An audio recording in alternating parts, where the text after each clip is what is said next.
पुरी को अपनी किए पर पछतावा होने लगा। उसने कुछ सोचा, फिर शिवम की ओर उसकी आंखों में देखा। क्या क्या आप एक प्राचीन मार्शल आर्टिस्ट हैं? पुरी ने झिझकते हुए पूछा।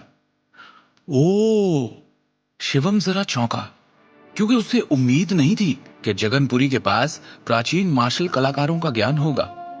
तुम प्राचीन मार्शल कलाकारों के बारे में भी जानते हो? मतलब है, मुझे लगा ही था। पुरी खुद से ही ये सोचकर बड़बड़ाया कि इस बात में कोई ताज्जुब नहीं कि वो शिवम से हार गया। एक वक्त पर पुरी ने पड़ोसी प्रांत में एक पहुंचे हुए नामी आदमी से दोस्ती की थी और उससे कुछ प्राचीन मार्शल आर्ट सीखे थे।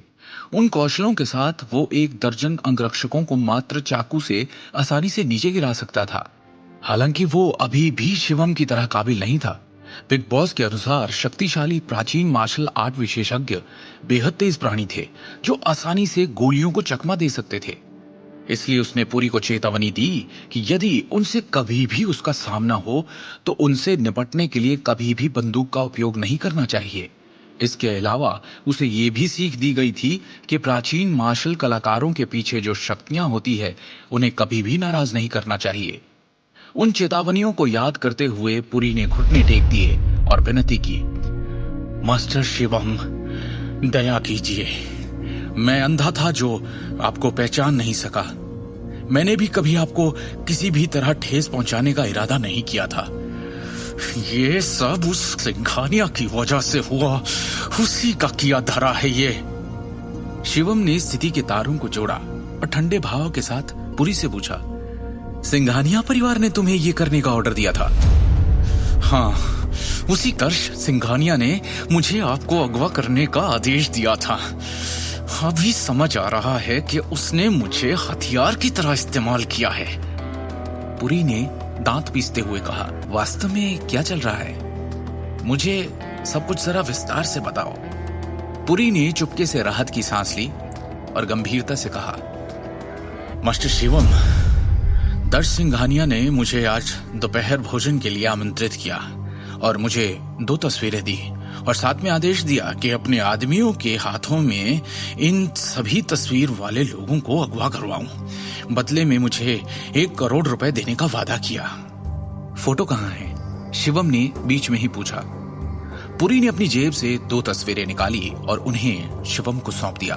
एक दृष्टि के पूरे परिवार की तस्वीर थी, जबकि दूसरी सिर्फ शिवम की। तस्वीरों को देख शिवम का खून खौल उठा। उसने कहा, बोलते रहो। इन सबको अगवा करने के बाद दर्श ने तुम्हें क्या करने के लिए कहा? मैंने बस अगवा करने का प्रस्ताव को माना। आगे क्या करना है वो कदम सिर्फ दर्श का होने वाला था। मेरा उससे कोई लेना देना नहीं।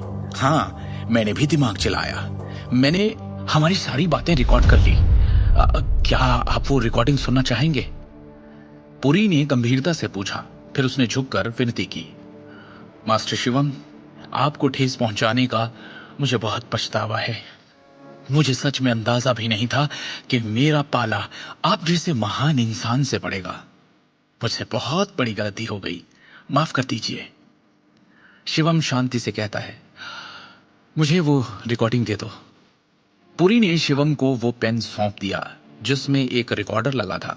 उस रिकॉर्डर में वो सारी बातें मौजूद थी जो दर्श ने पुरी के साथ सौदा करते वक्त की थी। पेन के ऊपर लगा बटन दबाते ही बातचीत की रिकॉर्डिंग बजने लगी।